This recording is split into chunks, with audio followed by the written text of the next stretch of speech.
Hello friends, Jaya classes channel में आपका स्वागत है। जया क्लासेस चैनल के माध्यम से आप देख रहे हैं इस समय इतिहास। इस इतिहास के वीडियो में हमने प्राचीन इतिहास से पाषाण काल से संबंधित कुछ प्रश्नों का संग्रह किया है और इनमें ऐसे ही प्रश्नों को लिया गया है जो अक्सर परीक्षा में पूछे गए हैं या परीक्षा में पूछे जाते हैं। तो जिन प्रश्नों को हमने यहाँ संग्रहित किया है कुल 20 क्वेश्चंस हैं और इनमें जो भी क्वेश्चन है ये सबके सब इंपॉर्टेंट हैं, परीक्षा में पूछे गए हैं। तो चलिए हम देखते हैं ऐसे इंपॉर्टेंट प्रश्नों में से पहले प्रश्न को। हमारा पहला क्वेश्चन है,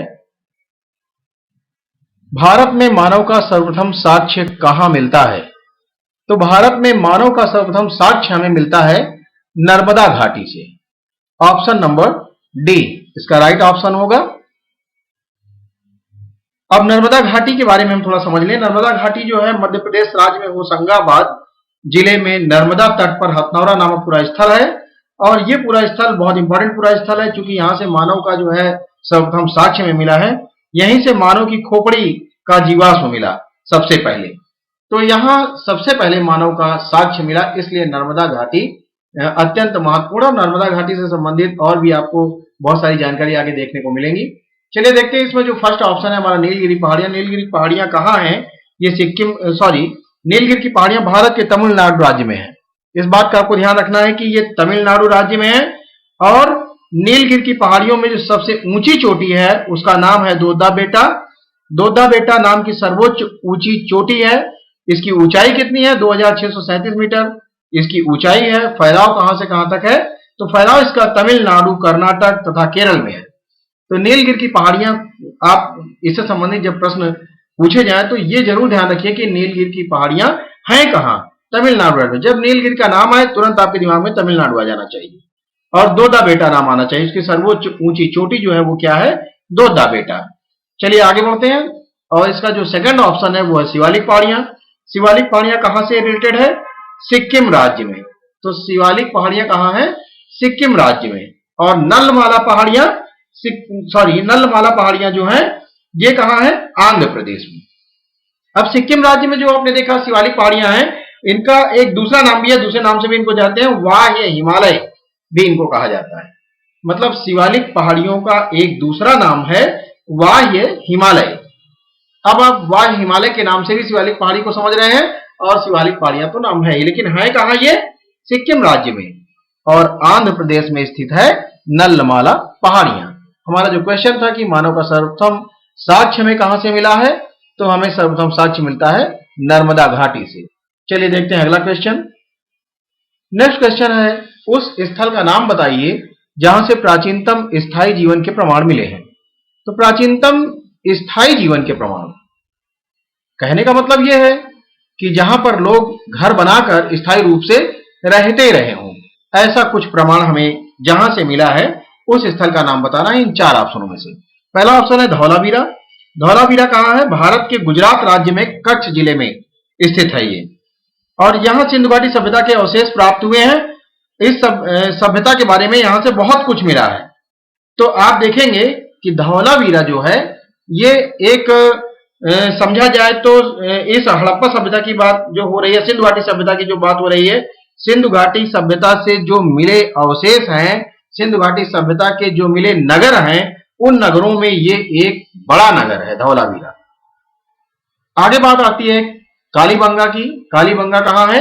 ये राजस्थान में है और राजस्थान के हनुमानगढ़ जिले में एक पुरातात्विक स्थल है जहां से सिंधु घाटी सभ्यता के अवशेष हमें मिले हैं। तो ये भी सिंधु घाटी सभ्यता से रिलेटेड है, बहुत ही इंपॉर्टेंट है कालीबंगा। कालीबंगा से हमें और अवशेष मिले जैसे जुते हुए खेत, या कालीबंगा से हमें मिला है चावल के भी साक्ष्य मिले हैं, कालीबंगा से हमें चूड़ियां वगैरह मिली हैं। तो इस प्रकार से आगे भी बहुत कुछ आप पढ़ेंगे इससे संबंधित। आगे हम देखते हैं अगला हमारा जो ऑप्शन है मेहरगढ़। मेहरगढ़ क्या है? यह एक पुरातात्विक दृष्टि से एक महत्वपूर्ण स्थल है जो वर्तमान पाकिस्तान के बलोचिस्तान प्रांत में है। यहाँ नवपाषाण युग से कई अवशेष हमें नवपाषाण युग के मिले हैं और सिंधु घाटी सभ्यता के तो बहुत सारे अवशेष मिले हैं। तो यहाँ से कृषि व पशुपालन के भी हमें साक्ष्य मिले हैं। तो सिंधु घाटी सभ्यता के जो हमारा जैसा क्वेश्चन है, उस स्थल का नाम बताइए जहां से प्राचीनतम स्थायी जीवन के प्रमाण मिले हैं। तो हमें प्राचीनतम जो स्थायी जीवन के प्रमाण मिले हैं वो मेहरगढ़ से मिले हैं। ऑप्शन नंबर डी हमारा क्वेश्चन नंबर 2 के लिए option number D right option होगा। चलिए अगले क्वेश्चन को हम देखते हैं, क्वेश्चन नंबर 3। थर्ड क्वेश्चन है, खाद्यान्नों की कृषि सर्वप्रथम प्रारंभ हुई थी। मतलब जिन अनाजों को हम खाते हैं उनकी कृषि सबसे पहले कहां शुरू हुई थी, सॉरी कहां नहीं, किस काल में, यहां काल से संबंधित प्रश्न है कि कब शुरुआत हुई थी। तो नव पाषाण काल में, मध्य पाषाण काल में, पूरा पाषाण काल में, प्रोटो ऐतिहासिक काल में। तो देखिए जैसा कि पाषाण काल की बात अगर आती है तो पाषाण काल में पूरा पाषाण काल, मध्य पाषाण काल और नव पाषाण काल की बात है। पूरा पाषाण काल में क्या था, लोग मीन्स मनुष्य आखेटक थे, सिर्फ जानवरों को जो है अपने भरण पोषण के लिए मारा करते थे और उन्हीं से अपना भरण पोषण किया करते थे। और आखेटक के साथ साथ संग्राहक भी थे, घूम टहल कर अपने लिए भोजन का प्रबंध किया करते थे। आगे चलकर मध्य पाषाण काल में क्या हुआ, इन्होंने पशुपालन की शुरुआत की और नव पाषाण काल में कृषि, नव पाषाण काल में इन्होंने क्या किया, कृषि की शुरुआत की। तो खाद्यान्नों की जो कृषि सर्वप्रथम प्रारंभ हुई वो ऑप्शन नंबर ए हमारा है नव पाषाण काल में। तो नव पाषाण काल जो है इस प्रकार से इंपॉर्टेंट है किसके लिए, कृषि के लिए। और पूरा पाषाण काल में एक बात और, पूरा पाषाण काल में जो है अग्नि की तो खोज हो गई थी, आग की खोज हो गई, लेकिन आग का उपयोग मानव अपने लिए नहीं करना जानता था कि किस प्रकार से हम आग का उपयोग कर पाएंगे। जिस प्रकार से आज जो है मनुष्य आग का उपयोग कर पा रहा है, उस समय लोगों को यह नहीं पता था कि आग किस प्रकार से हमारे लिए उपयोगी है, जबकि आग का आविष्कार पूरा पाषाण काल में हुआ। तो आप देखेंगे कि नव पाषाण काल में कृषि के लिए और किसके लिए, पहिए के आविष्कार के लिए। नव पाषाण काल में पहिए का आविष्कार हुआ और खाद्यान्न मीन्स जिन अनाज को हम खा रहे हैं इनमें से अनाजों को उपजाने का कार्य शुरू हुआ, कृषि का कार्य शुरू हुआ नव पाषाण काल। आगे बढ़ते हैं, अगला क्वेश्चन है हमारा क्वेश्चन नंबर 4। मानव द्वारा सर्वप्रथम प्रयुक्त अनाज था सबसे पहले। देखिए अभी कृषि की बात हो रही थी कि कृषि कब शुरुआत हुई, नव पाषाण काल में। अब चलिए ठीक है, कृषि में सबसे पहले कौन सा अनाज उपजाया गया या सबसे पहले लोगों को कौन सा अनाज खाने के लिए मिला, या अब जो उपजाएंगे वही तो खाएंगे। तो सबसे पहला इनका क्या अनाज था, जौ, ऑप्शन नंबर सी। आगे बढ़ते हैं, अगला क्वेश्चन है क्वेश्चन नंबर 5। भारतीय उपमहाद्वीप में कृषि के प्राचीनतम साक्ष्य प्राप्त हुए हैं। अब भारतीय उपमहाद्वीप में जो कृषि के प्राचीनतम साक्ष्य प्राप्त हुए हैं वो कहां से हुए हैं, कोलडीवा से, लहुरा देव से, मेहरगढ़ से, टोकवा से। तो देखिए कोलडीवा भी प्रसिद्ध है किस चीज के लिए, यहां से भी हमें चावल के अर्थात धान के हमें साक्ष्य मिले हैं और यह एक नव पाषाण काल का स्थल है। और कहां है ये, उत्तर प्रदेश का एक पुरातात्विक स्थल उत्तर प्रदेश में है। और यहां से हमें उत्तर प्रदेश में कहा, मानकर चले कि जैसे आप विंध्य क्षेत्र जानते हो अगर, तो विंध्याचल का क्षेत्र इलाहाबाद से थोड़ा सा आगे बढ़ेंगे तो बेलन नदी घाटी में स्थित है ये। और यहां से धान के हमें साक्ष्य मिले हैं, मीन्स धान की खेती, चावल की खेती के साक्ष्य मिले हैं।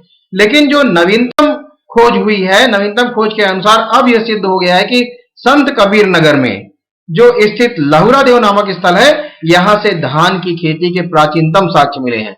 मतलब यहां से जो धान के साक्ष्य मिले हैं वो कोलडीवा से भी पुराने हैं और साथ साथ यहां धान की कुछ नई किस्में भी मिली हैं। तो समझ पा रहे हैं, इस प्रकार से जब ये हमें जानकारी लहुरा देव नामक स्थल से नए तरीके से प्राप्त हुई तो अब क्या हो गया, प्राचीनतम जो साक्ष्य मिले हैं कृषि के वो कहां से मिले हैं, लहुरा देव से। Option number B right option होगा। चलिए आगे देखते हैं, हमारा अगला क्वेश्चन है क्वेश्चन नंबर 6। निम्नलिखित में से किसको चालकोलिथिक युग भी कहा जाता है। अब बात यह देखिए, चालकोलिथिक या कालकोलिथिक दोनों तरह से आपको क्वेश्चन में पूछा जा सकता है, क्योंकि इंग्लिश में CH से शुरुआत है और उसको चा भी पढ़ा गया है, का भी पढ़ा गया है। कहीं कहीं कालकोलिथिक है तो कहीं चालकोलिथिक है। अब आप देखेंगे चालको या कालको, तो चाल या काल मीन्स ताम्र और लिथिक मीन्स पत्थर, तो ताम्र पाषाण युग सीधे ही क्लियर हो गया। तो आप देखेंगे ऑप्शन नंबर सी इसका राइट ऑप्शन होगा, ताम्र पाषाण युग से संबंधित है। मीन्स ये कहने का मतलब है कि चालकोलिथिक युग का जो दूसरा नाम है, या चालकोलिथिक युग को हम दूसरे नाम से जो जानते हैं, वो है ताम्रपाषाण युग। या ताम्रपाषाण युग को हम किस दूसरे नाम से जानते हैं? चालकोलिथिक या कालकोलिथिक युग के नाम से जानते हैं। Next question, question number 7। Question number 7 है, निम्न में से किस एक पूरा स्थल से पाषाण संस्कृति से लेकर हड़प्पा सभ्यता तक के सांस्कृतिक अवशेष प्राप्त हुए? बहुत इंपॉर्टेंट क्वेश्चन है ये। आप देखेंगे, पहला ऑप्शन है आमरी, दूसरा मेहरगढ़, तीसरा कोटदीजी और चौथा ऑप्शन है कालीबंगा। तो आप देख रहे हैं कि क्वेश्चन हमारा क्या है?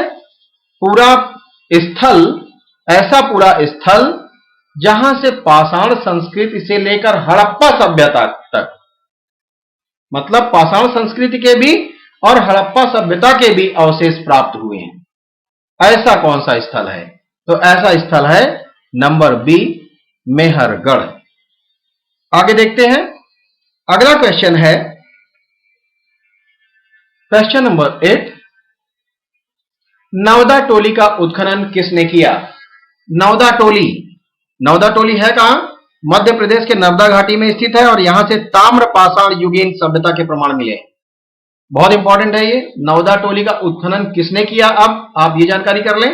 तो नवदा टोली का उत्खनन जो किया वो एसडी सांकालिया ने किया। तो SD Sankalia means option number C right option होगा इस क्वेश्चन के लिए।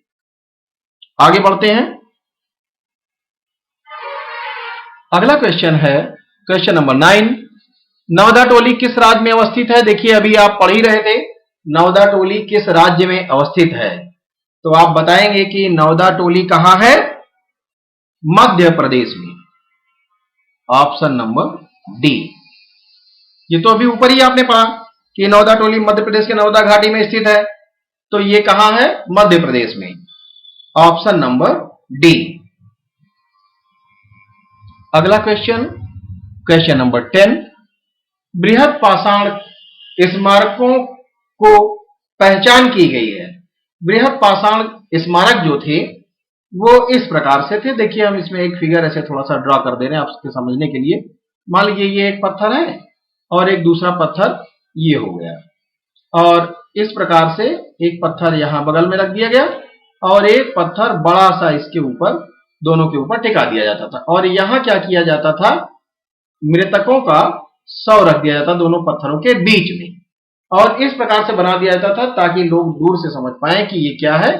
मृतक को दफनाने का स्थान है। तो हमारा जो क्वेश्चन है, बृहद पाषाण स्मारकों को पहचान की गई है किस रूप में की गई है? सन्यासी गुफाओं के रूप में, मृतक को दफनाने के स्थान के रूप में, मंदिर के रूप में, उपयुक्त में से कोई नहीं। तो ऑप्शन नंबर 20 का राइट ऑप्शन है। किस चीज के लिए? मृतक को दफनाने के स्थान के रूप में। चलिए आगे बढ़ते हैं, अगला क्वेश्चन नंबर 11।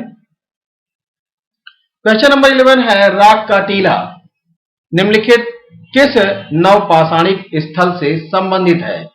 तो राख के टीले जो हमें मिले हैं वो कहां से मिले हैं? संगनकल्लू से। राख का टीला संगनकल्लू से हमें मिला है, ऑप्शन नंबर बी इसका राइट ऑप्शन होगा। संगनकल्लू है कहां? अब संगनकल्लू कर्नाटक में है, और कर्नाटक में यह एक मैसूर के निकट बेल्लारी जिले में स्थित है। यहां से जो है राख के टीले हमें प्राप्त हुए। इससे यह पता चलता है कि यहां मवेशियों के बाड़े रहे थे, और मवेशियों मीन्स जानवर को यहां पाला जाता था, तो उन्हीं से जो गोबर वगैरह जो मिलता था उसी के टीले थे। बाद में उन्हीं के राख हमें प्राप्त हुए हैं। तो ये कहां से प्राप्त हुए? संगनकल्लू मीन्स कर्नाटक से हमें प्राप्त हुए हैं, और कहां? बेल्लारी जिले से। तो चलिए हम आगे बढ़ते हैं, अगला क्वेश्चन हमारा क्या है? अच्छा, इसमें कोलडीवा की बात की गई है। कोलडीवा क्या है? कोलडीवा भी एक नवपाषाण काल का स्थल है, और ये जो है उत्तर प्रदेश में एक पुरातात्विक स्थल है। यहां से हमें जो है बेला नदी घाटी के पास ये स्थित है, और यहां से हमें धान के साक्ष्य मिले। अभी आपने पीछे पढ़ा भी, तो उसी हिसाब से आपको मैंने एक बार समझा दिया था, वही बात है। यहां से भी धान के साक्ष्य मिले हैं, और कोलडीवा इसीलिए बहुत प्रसिद्ध पूरा स्थल है। किस चीज के लिए? नवपाषाण काल का स्थल है, इस बात को थोड़ा ध्यान रखिएगा। चलिए आगे बढ़ते हैं, अगला क्वेश्चन है हमारा क्वेश्चन नंबर 12। उत्खनित प्रमाणों के अनुसार पशुपालन का प्रारंभ हुआ कहां से हुआ था? तो उत्खनित प्रमाण का मतलब जो हमें खुदाई करके जो हमें प्रमाण प्राप्त हुए हैं, खुदाई करने के बाद जो हमें प्रमाण प्राप्त हुए हैं, उनसे हमें क्या पता चलता है कि कहां से पशुपालन का प्रारंभ हुआ था, मीन्स कब से हुआ था। निचले पूर्व पाषाण काल, मध्य पूर्व पाषाण काल, ऊपरी पूर्व पाषाण काल में, मध्य पाषाण काल में। जबकि अभी आपने पीछे पढ़ा पूरा पाषाण काल और मध्य पाषाण काल, नव पाषाण काल के बारे में, तो वहां मैंने आपको बताया था कि मध्य पाषाण काल से क्या हुआ था, पशुपालन प्रारंभ हो गया था। तो option number D right option होगा, मध्य पाषाण काल। मध्य पाषाण काल से क्या हुआ, पशुपालन प्रारंभ हो गया था। नेक्स्ट क्वेश्चन है क्वेश्चन नंबर 13, मध्य पाषाणिक प्रसंग में पशुपालन के प्रमाण जहां मिले वह स्थान बताइए कि कहां से मिले हैं। तो ऑप्शन नंबर ए है लंघनाज, और दूसरा ऑप्शन है वीरभानपुर, तीसरा है आदमगढ़, चौथा है चोपनी मांडो। तो देखिए हमारा जो आंसर है वो ऑप्शन नंबर सी आदमगढ़ है। मध्य पाषाणिक प्रसंग के पशुपालन के जो प्रमाण हमें मिले हैं वो कहां से मिले हैं, वो स्थान है आदमगढ़। अब देखिए बागौर और आदमगढ़ दोनों जगह से हमें मिले हैं, लेकिन यहां जो हमें ऑप्शन दिया गया है वो बागौर नहीं दिया है बल्कि आदमगढ़ है, तो हम आदमगढ़ को ठीक करेंगे। तो आदमगढ़ और बागौर, अब बागौर के बारे में थोड़ी सी आपको जानकारी देते हैं। बागौर क्या है, एक ये पूरा स्थल है, कहां है, राजस्थान के भीलवाड़ा में स्थित है। और अब ये समझिए कि आप बागौर जो है कहां है, राजस्थान में। यहां से कृषि एवं पशुपालन के प्राचीनतम साक्ष्य मिले हैं और 5 तांबे के उपकरण भी प्राप्त हुए बागौर से। तो बागौर और आदमगढ़ दोनों बहुत इंपॉर्टेंट है। लेकिन चलिए हम देखते हैं जो हमारे ऑप्शन है लंघनाज। तो ये कहां है लंघनाज, ये गुजरात राज्य में महासाड़ा जिले में जो है सबसे, ये महासाड़ा जिले में एक प्रसिद्ध स्थल है, वहां एक गांव है जो क्या है, मध्य पाषाण युग का ये एक स्थल माना जाता है अवशेष के लिए, क्या, लंघनाज। यहां से मृदभांड मिले हैं, पशुओं की हड्डियां मिली हैं और पशुओं के हड्डियों के अवशेष मिले हैं। तो कुल मिलाकर लंघनाज जो है कहां है, गुजरात में, ये आपको ध्यान रखना है। और यहां से हमें मृदभांड और पशुओं के हड्डियों के अवशेष मिले हैं। वीरभानपुर कहां, ये भी मध्य पूरा पाषाण कालिक जो है पूरा स्थल है और पश्चिम बंगाल में वर्धमान जिले में स्थित है। यहां से क्वार्जेट पत्थर हमें मिले हैं और इनसे जो है लघु पाषाणिक उपकरण हमें मिले हैं, जिससे ये पता चलता है कि क्वार्जेट नामक पत्थर के जो है समय औजार बनाए जाते थे। तो वीरभानपुर के बारे में भी आपने जानकारी देखी और लंघनाज के बारे में देखी। अब आप आदमगढ़ के बारे में मैंने आपको बता दिया। फिर उसके बाद बचता है चोपनी मांडो। चोपनी मांडो इसका ऑप्शन नंबर डी है। यह मध्य पाषाण कालीन पूरा स्थल है और कहां है, इलाहाबाद, मतलब यूपी में है। इलाहाबाद जिले के मेजा तहसील में बेला नदी घाटी पर यह भी है, क्या, चोपनी मांडो। बहुत इंपॉर्टेंट है ये चोपनी मांडो भी। आगे देखते हैं अगला क्वेश्चन, क्वेश्चन नंबर 14, निम्नलिखित में से किस स्थल से हड्डी के उपकरण प्राप्त हुए हैं। अब देखिए क्वेश्चन आपको मिल गया कि हड्डी के उपकरण कहां से प्राप्त हुए हैं। जो ऑप्शन आपको दिए गए, चोपनी मांडो, काकोरिया, महदहा, सराय नाहर राय।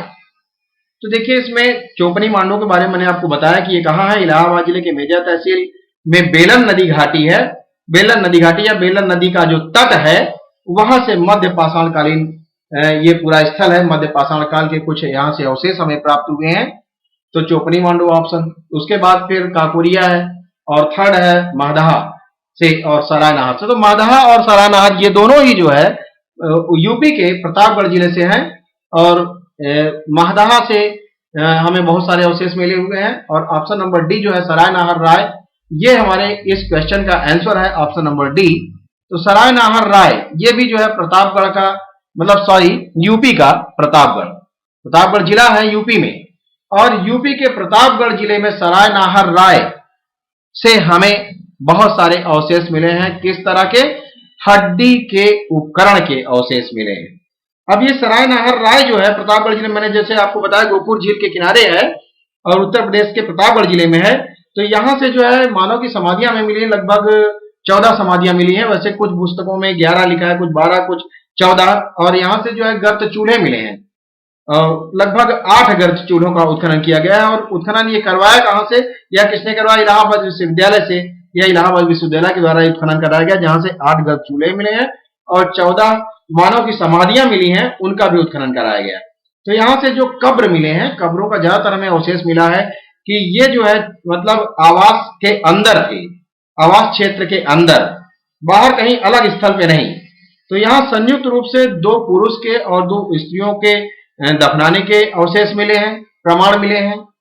तो कुल मिलाकर सराय नाहर राय से हमें जो अवशेष मिले हैं कब्रों से, या इसके अतिरिक्त चूल्हों के अवशेष मिले हैं, और हड्डी के जो उपकरण मिले हैं वो भी सराय नाहर राय से मिले हैं। तो ऑप्शन नंबर डी हमारा राइट ऑप्शन होगा इस क्वेश्चन के लिए। अगला क्वेश्चन देखते हैं, क्वेश्चन नंबर 15, गैरिक मृदभांड पात्र, इसको इंग्लिश में बोलते हैं ochre coloured pottery culture. O for ochre और C for coloured, P for pottery culture. तो देखिए ये गैरिक मृदभांड पात्र की बात है। तो गैरिक मीन्स गेरुआ रंग, और गेरुए रंग का मतलब जैसे आपने देखा संत महात्मा को गेरुए रंग का वस्त्र पहनते हैं, पीला और लाल को मिलाकर जो रंग बने वो गेरुआ रंग होता है। तो अब देखिए गैरिक मृदभांड पात्र मीन्स गेरुए रंग के जो पात्र थे, ओसीपी का नामकरण हुआ। इनका नामकरण कहां से हुआ? तो नामकरण हुआ हस्तिनापुर में। ऑप्शन नंबर ए इसके लिए राइट ऑप्शन है। आगे बढ़ते हैं, अगला क्वेश्चन है हमारा क्वेश्चन नंबर 16,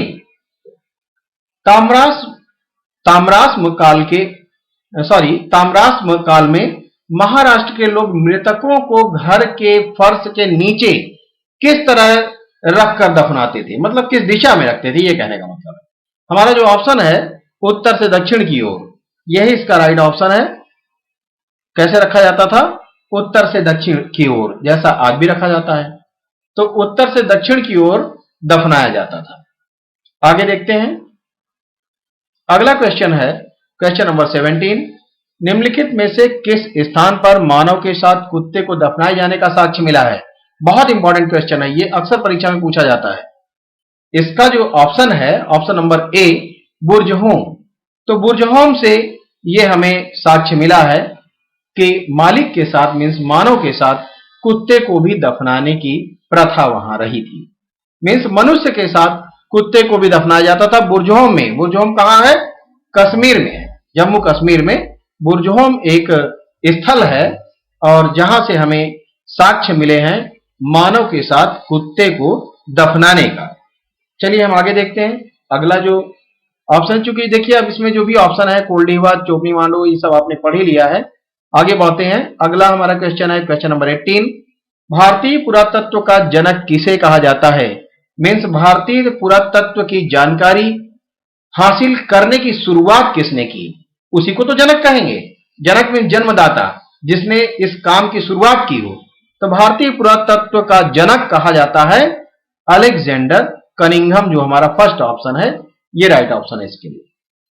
आगे बढ़ते हैं क्वेश्चन नंबर 19, भीमबेटका किसके लिए प्रसिद्ध है? तो भीमबेटका जो है, देखिए भीमबेटका प्रसिद्ध है किसके लिए? ऑप्शन नंबर है सोन नदी का उद्गम स्थल, गुफाओं के शैल चित्र, और ऑप्शन नंबर सी है खनिज, ऑप्शन नंबर डी है बौद्ध प्रतिमाएं।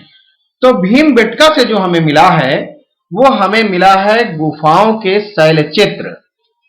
भीमबेटका मध्य प्रदेश में है। यहां से जो हमें जानकारी मिली है वो ये मिली है कि यहाँ की जो गुफाएं हैं उन गुफाओं में शैल चित्र बने थे, और जो शैल चित्र बने भी थे यहाँ, वो किसी एक ही काल के नहीं थे, कई कालों के शैल चित्र बने हुए थे। शैल चित्र का मतलब पत्थर पर बने हुए चित्र, मतलब अंदर जो है गुफा में दीवारों पर या पत्थरों पर चित्र बने हुए थे। उस समय के हिसाब से जो भी चित्र बनाए गए थे वो आज भी देखने में वैसे ही प्रतीत होते। तो ऐसा लगता है कि उस समय के लोग चित्र बनाना जानते रहे होंगे। और ये चित्र जो है कहां मिले हैं? भीमबेटका की गुफा में। तो भीमबेटका जो है किसके लिए प्रसिद्ध है? गुफाओं के शैल चित्रों के लिए, ऑप्शन नंबर बी। आगे बढ़ते हैं क्वेश्चन नंबर 20, इनमें से कौन सा महदाहा से प्राप्त नहीं हुआ है? तो महदाहा के बारे में अभी आपको मैंने बताया कि ये कहां है, यूपी के प्रतापगढ़ जिले में है। और यहां से ये जो चार ऑप्शन दिए गए हैं, राके टीले, बूचड़खाना, झील, कब्रिस्तान, इन 4 ऑप्शनों में से क्या नहीं प्राप्त हुआ है। तो बूचड़खाना, झील, कब्रिस्तान, इन सब के अवशेष यहां से प्राप्त हुए हैं, इन सब के बारे में जानकारी प्राप्त हुई है, लेकिन राग का टीले के बारे में जानकारी यहां से नहीं हुई। तो राग का टीला कहां हमें मिला है? संगनकल्लू, आपने अभी पढ़ा था। तो राग का टीला हमें संगनकल्लू से मिला, जो जिसका कोई साक्ष्य महदहा से नहीं प्राप्त हुआ है। तो ऑप्शन नंबर ए हमारा राइट ऑप्शन होगा। इस प्रकार से मैंने आज के अपने इस वीडियो में पाषाण काल से संबंधित जो क्वेश्चन थे उनसे रिलेटेड मैंने आपको 20 क्वेश्चन सॉल्व करवाए हैं, और इस वीडियो में जो भी क्वेश्चन लिए गए हैं वो लगभग परीक्षा में पूछे गए हैं। आप अगर पेपर उठाकर देखेंगे और पाषाण काल से संबंधित क्वेश्चन आपको वहां मिलेंगे तो निश्चित ही इनमें से ही आपको मिलेंगे। तो आप ये देखेंगे कि ये सारे के सारे क्वेश्चन बहुत इंपॉर्टेंट है, आप इनको रिवीजन अवश्य कर लें ताकि आप परीक्षा में इनसे रिलेटेड यदि कोई क्वेश्चन आए तो ना छोड़ें या छूटने ना पाए। Thanks for watching. आज की वीडियो में बस इतना ही।